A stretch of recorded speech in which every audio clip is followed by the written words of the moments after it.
जय हिंद दोस्तों, स्वागत है आप सभी का हमारे इस YouTube channel student study platform पर। दोस्तों आज के इस वीडियो में हम बात करेंगे आरबीआई ग्रेड बी परीक्षा के बारे में। तो जैसा कि दोस्तों आप अभी देख सकते हैं कि अभी हम आरबीआई के ऑफिशियल वेबसाइट पर हैं और ऑफिशियल वेबसाइट पर यहाँ देख सकते हैं कि यहाँ पर जो है कि नोटिफिकेशन दिया गया है। तो आपको हम नोटिफिकेशन दिखाएंगे, उससे पहले अगर चैनल पर नए हैं तो चैनल को सब्सक्राइब कर लीजिएगा, साथ ही बेल आइकन जरूर दबाइएगा। तो देखिए दोस्तों, यहाँ पे आपको नोटिफिकेशन खोल के दिखाता हूँ ऑफिशियल वेबसाइट के माध्यम से।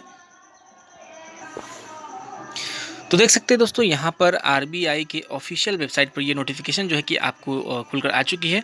तो यहाँ देख सकते हैं कि ये रिजर्व बैंक ऑफ इंडिया का direct recruitment for the post of officers in grade B, यानी कि ग्रेड बी ऑफिसर्स के लिए है। और भी यहाँ देखिए 2022 के लिए एक और पोस्ट के लिए जो मैं आपको अभी बताने वाला हूँ। तो देखिए यहाँ पर जो है कि आपको यहाँ पे 2 पोस्ट मिलेंगे, जिसमें आपको officer in grade B general, जिसमें फेज़ 1 ऑनलाइन एग्जामिनेशन होगा, फेज़ 2 जो है कि पेपर 1, पेपर 2 और पेपर 3 ऑनलाइन एग्जामिनेशन होगी। और यहाँ देखिए इसके बाद एक और पोस्ट है जिसमें officers in grade B DEPR और DSIM पोस्ट के लिए है। फेज़ 1 में पेपर 1 ऑनलाइन एग्जामिनेशन, पेपर 2 जो है कि जिसमें पेपर 2 और 3 ऑनलाइन रिटन एग्जामिनेशन होंगी। तो देखिए यहाँ पर DEPR की बात करें तो DEPR का मतलब होता है department of economic and policy research, और DSIM का मतलब होता है department of statics and information management. तो ये देखिए यहाँ पे 2 तरह की पोस्ट है, जिसमें अधिकतर जो छात्र है वो यहाँ पर जनरल जो है उसकी वैकेंसीज को फिल करते हैं, और जो स्पेशल डिग्री होती है उनके लिए यहाँ पर DEPR और DSIM की जो ये पोस्ट है उसको फिल कर पाएंगे। तो बात करेंगे इसमें योग्यता क्या है, एलिजिबिलिटी क्या है फॉर्म भरने के लिए। तो आपको सबसे पहले एलिजिबिलिटी सेक्शन पर दिखा दूं कि इस फॉर्म को भरने के लिए मिनिमम एलिजिबिलिटी जो है दोस्तों,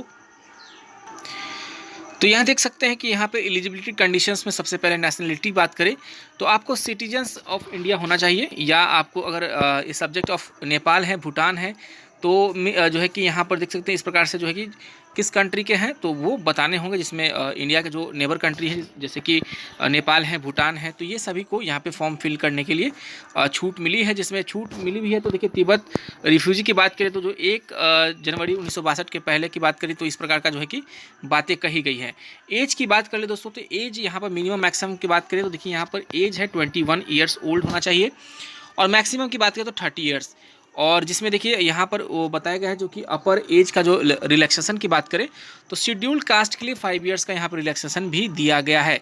और बात करें ओबीसी के लिए तो ओबीसी के लिए यहाँ पर 3 ईयर्स, 5 ईयर्स एक्स सर्विसमैन के लिए, एक्स एम्प्लॉय ऑफ देखिए यहाँ पर बताया गया है। तो इस प्रकार जो है कि जो एज का रिलैक्सेशन चाहते हैं तो उनके लिए यहाँ पर रिजर्व कैटेगरी में रिलैक्सेशन दिया गया है। अन्यथा बात करें यूआर की तो यूआर के लिए मिनिमम 21 ईयर्स ओल्ड होना चाहिए और मैक्सिमम 30 ईयर का होना चाहिए।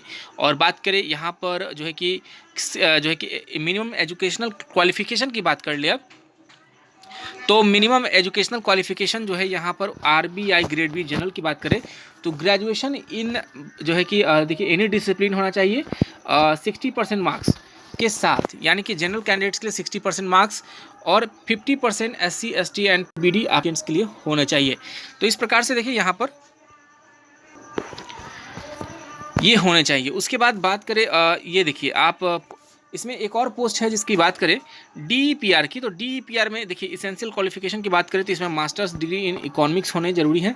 तो देखिए यहाँ पर बताया गया कि मास्टर्स डिग्री इन इकोनॉमिक्स, और इस तरह से जो है कि अगर बिजनेस इकोनॉमिक्स में देखिए इसमें बताया गया कि principal constituent of the curriculum syllabus namely MA MSc quantitative economics, mathematical economics, financial economics, business economics, इस प्रकार के डिग्री आपके होने चाहिए। और या तो दूसरा अगर आपके पास है जिसमें आपका जो है कि मास्टर डिग्री इन फिनांस भी होना चाहिए, या आपके पास जो है कि PGDM MBA के साथ होना चाहिए।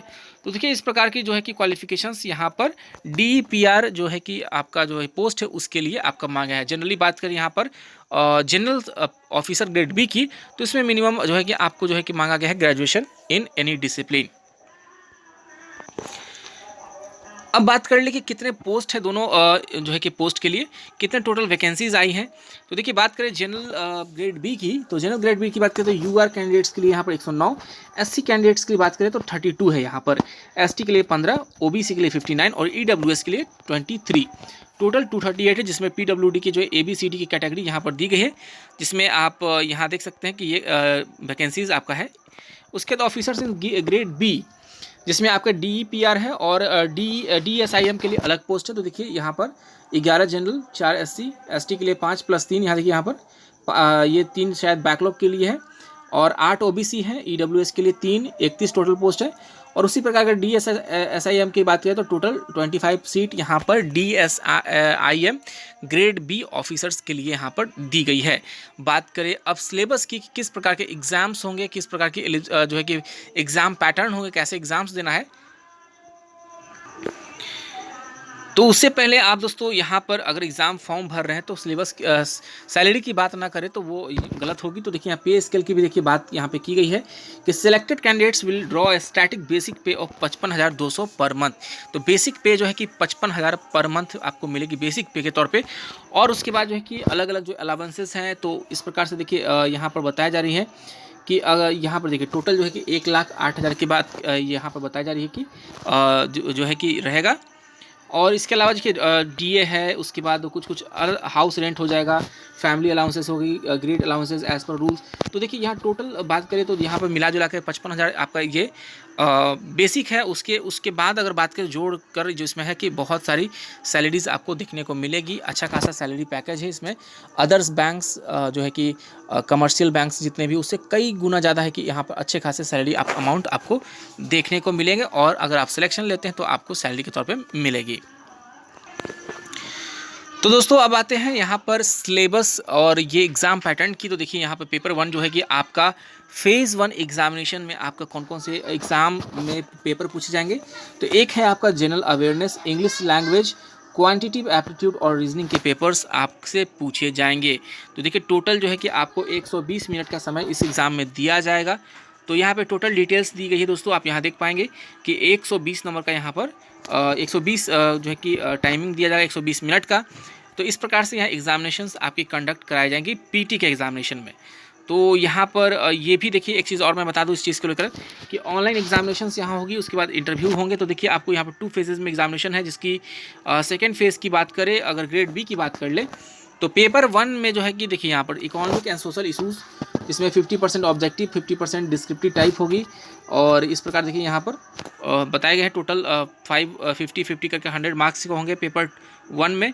पेपर 2 की बात करें तो इंग्लिश राइटिंग स्किल्स होगी, जिसमें डिस्क्रिप्टिव टाइप क्वेश्चंस होंगे, 90 जो है कि 90 मिनट्स टाइमिंग मिलेगी।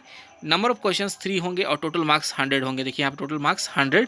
Paper 2 general finance and management की बात करें तो यहाँ पर देखिए टोटल 120 मिनट, और क्वेश्चंस यहाँ पर नहीं अभी बताए गए हैं, यहाँ पर देखिए आपको अभी नहीं बताए गए। 50-50 मार्क्स यानी टोटल 100 मार्क्स के यहाँ पर जो है कि क्वेश्चंस पूछे जाएंगे। तो यहाँ पर देखिए ये सारी चीज़ क्लियर करने के बाद आपको जो है कि इंटरव्यू में आपको फेस करना होगा। तो इंटरव्यू देखिए यहाँ पर पूछा जाएगा। इसके बाद सिलेबस आप यहाँ पर देख लीजिए, इसमें ये सिलेबस है आपका जो एक और पोस्ट था उसके लिए, यहाँ देख सकते हैं ये सिलेबस पूरी डिटेल्स दी गई है। ये बुक्स का भी जो है कि डिटेल आपको दिया गया, कौन कौन से बुक्स से आपको शायद पूछे जाएंगे, ये सारी चीज़ें आपको दे दी गई। देखिए मैनेजमेंट की बात कर ली यहाँ पर, तो देखिए स्टीफन पी रोबिन्स की बुक्स जो है कि बताई गई मटेरियल्स की, ये चीज़ आप पढ़ करके एग्ज़ाम्स में बैठ सकते हैं। अब बात कर ले कि इसमें जो है कि यहाँ पर देख लीजिए एक बार कि इस प्रकार से देख लीजिए। पेपर 1 120 होगा 100 मार्क्स का, और डिस्क्रिप्टिव टाइप क्वेश्चन है यहाँ पर। उसके बाद पेपर 3 में देखिए 90 मिनट में 100 क्वेश्चंस का, यानी टोटल 300 का एग्ज़ाम यहाँ पर होना है। अब बात कर ले दोस्तों कि इसमें कितना फ़ी लग रहा है, फ़ी कितना जो है कि लगेगा जिसमें आप फॉर्म भर पाएंगे। तो फ़ी की बात कर ले तो देखिए आपको फ़ी मैं आपको एक बार दिखा देता हूँ। नोटिफिकेशन में फ़ी भी आपका मेंशन है, हाँ यहाँ देख लीजिए आप। अगर आप SC ST कैटेगरी से बिलोंग करते हैं तो आपको 100 का आपको अमाउंट पे करना होगा। अगर जनरल OBC EWS से तो है 850 रुपये आपको देने होंगे। अगर स्टाफ अगर RBI के हैं तो इस प्रकार से आपको नील यहाँ पे एक भी पैसा नहीं लगेगी। और अब इसमें बात कर ले दोस्तों, जब फॉर्म भरने जाते हैं तो फॉर्म भरने समय आपको मांगा जाता है फ़ोटोग्राफ एंड सिग्नेचर। तो देखिए फ़ोटोग्राफ एंड सिग्नेचर की बात करें तो इस प्रकार से देखिए आपको फोटोग्राफ का साइज़ जो है कि 4.5 × 3.5 सेंटीमीटर, सिग्नेचर जो है कि ब्लैक इंक में होना चाहिए, और लेफ़्ट थंब इम्प्रेशन जो है कि यहाँ देखिए ब्लैक एंड ब्लू इंक के साथ, और हैंड रिटन जो है कि वाइट पेपर ब्लैक इंक के साथ आपको अपलोड करने हैं। देखिए हैंड रिटन का यहाँ फॉर्मेट दिया गया है, इसी में आप हैंड रिटन का फॉर्मेट भर सकते हैं। जैसे कि अगर आप संतोष कुमार है तो I Santosh Kumar hereby declare that all the information submitted by me in the application form is correct, true and valid. I will present the supporting documents as and when required. तो ये चीज़ें जो है कि आपको एक वाइट पेपर पर लिख करके स्कैन करा लेना है और स्कैन करा करके अपलोड कर देना है। तो दोस्तों टोटल ये सारी चीज़ें जो है कि वैकेंसीज़ के लिए आपको दी जानी है, आपको बतानी है कि आपको क्या क्या चीज़ें जो है कि यहाँ पर आपसे जो है कि मांगा जा रहा है। और देखिए एग्ज़ाम सेंटर की बात करें दोस्तों, तो एग्ज़ाम सेंटर बहुत सारे अलग अलग स्टेट्स में, अगर आप बिहार से हैं तो बिहार में आप देख लीजिए एक बार यहाँ पर आरा, भागलपुर, दरभंगा, मुजफ्फरपुर, पटना, यहाँ पर देखिए। अगर आप दिल्ली से हैं तो दिल्ली का भी देखिए डिटेल्स यहाँ पर आपका जो है कि दिल्ली है या नहीं, दिल्ली शायद यहाँ पे नहीं दिख रहा है। और भी स्टेट्स हैं दोस्तों, तो स्टेट्स में अलग अलग स्टेट्स का बहुत सारा आपको सेंटर्स मिल जाएंगे। दिल्ली की बात करें तो देखिए यहाँ पर दिल्ली इधर साइड दिया हुआ है, दिल्ली एनसीआर, गाजियाबाद, ग्रेटर नोएडा, फरीदाबाद, मेरठ, गुरुग्राम है। तो इस प्रकार से यहाँ पर अलग अलग स्टेट्स के अलग अलग सिटीज़ दिए गए हैं। आपका जहाँ पे चॉइस होगा ऑनलाइन एग्जामिनेशन के लिए आप वहाँ पे अपना जो है कि सेंटर रख सकते हैं।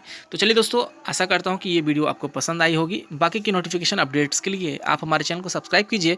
साथ ही अगर ये नोटिफिकेशन आप पढ़ना चाहते हैं खुद से, तो आप हमारे टेलीग्राम चैनल जो कि डिस्क्रिप्शन बॉक्स में दिया रहेगा इस वीडियो के नीचे, आप वहाँ से स्टूडेंट स्टडी प्लेटफॉर्म के टेलीग्राम लिंक से ज्वाइन करके इस नोटिफिकेशन को पढ़ सकते हैं डिटेल वाइज। थैंक यू दोस्तों, थैंक यू सो मच।